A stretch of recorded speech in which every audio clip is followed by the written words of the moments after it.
Hello' everyone, আপোনালোক সকলোকে মই অন্য এটা ভিডিঅ'লৈ স্বাগতম জনাইছোঁ। যিহেতু বিহু বতৰ তো মই বনাইছোঁ বৰ পিঠা। তো ভাবিলোঁ আপোনালোকৰ আগতো দেখাওঁ কেনেদৰে মই বনাইছোঁ। তো প্ৰথমে মই গুড়খিনি সৰু সৰুকৈ কুটি ল'লোঁ। তাৰপিছত মই গুড়খিনি গেছত গলাই ল'লোঁ। যদি আপোনালোকে মোৰ চেনেলটো ছাবস্ক্ৰাইব কৰা নাই তো প্লিজ ছাবস্ক্ৰাইব কৰি দিব আৰু কাষত থকা বেল আইকনটো প্ৰেছ কৰি দিব, যাতে মোৰ ভিডিঅ'সমূহ আপোনালোকে পাই থাকে। তো এইখিনি দেখিছে গুড়খিনি ভালকৈ এতিয়া উতলিছে। গুড়খিনি ভালকৈ পগাই ল'ব। তাৰপিছত এইখিনি মই গুড়খিনি চাকি লৈছোঁ, যাতে গুড়ত থকা কিছুমান ঘেট এইবোৰ নাযায়গৈ। আৰু এইখিনি অলপ মই ঠাণ্ডা হ'ব দিছোঁ। এইফালে মই হালি চাউলৰ পিঠাগুড়ি 2 কাপ লৈছোঁ আৰু লগতে মই ময়দা আধা কাপ মিহলাই লৈছোঁ। আৰু আপোনালোকে এইখিনি ভালদৰে মিহলাই ল'ব। তাৰপিছত আমি ফ্লেভাৰৰ কাৰণে অলপ ইলাচি দি দিছোঁ আৰু লগতে চব গুটি কেইটামান দি দিছোঁ। খাবলৈ সোৱাদটো অকণমান ভাল হয় তেতিয়া। তো এইখিনি আপোনালোকে ভালদৰে মিহলাই ল'ব। এতিয়া আমি গুড়খিনি দিছোঁ, যোনখিনি ঠাণ্ডা কৰিব থৈ দিছিলোঁ। আপোনালোকে গোটেইখিনি লগতে নিদিব, অলপ অলপকৈ ভালকৈ মিহলাব। আমি পৰিমাণটো চাব লাগিব, আমাক কিমানটো বেছি পনীয়াও হ'ব নালাগে, বেছি ডাঠো হ'ব নালাগে। তো এইখন দেখিছে এইখিনি অলপমান ডাঠ হৈছে। তো তাৰ কাৰণে মই অলপ গাখীৰ দিছোঁ। গাখীৰ সলনি আপোনালোকে পানীও দিব পাৰে, একো নাই।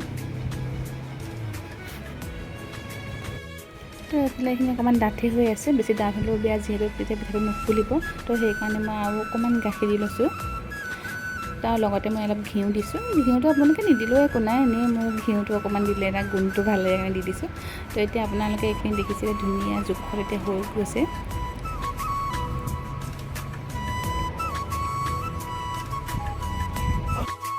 চব মিহলাই হোৱাৰ পিছত এইখিনি আপোনালোকে 1 ঘণ্টামানৰ কাৰণে ঢাকি থৈ দিব।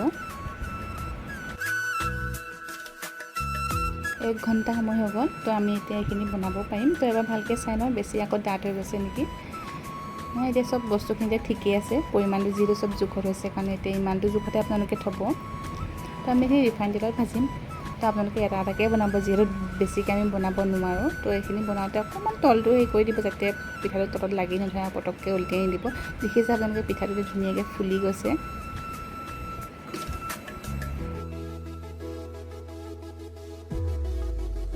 আপোনালোকে দেখিছে এতিয়া পিঠাটো ধুনীয়াকৈ ৰঙচুৱা হৈ গৈছে। পিঠাটো প্ৰায় হৈয়ে গ'ল এতিয়া।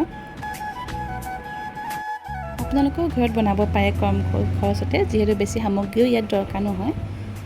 তো আপোনালোকে বনাই চাব এবাৰ।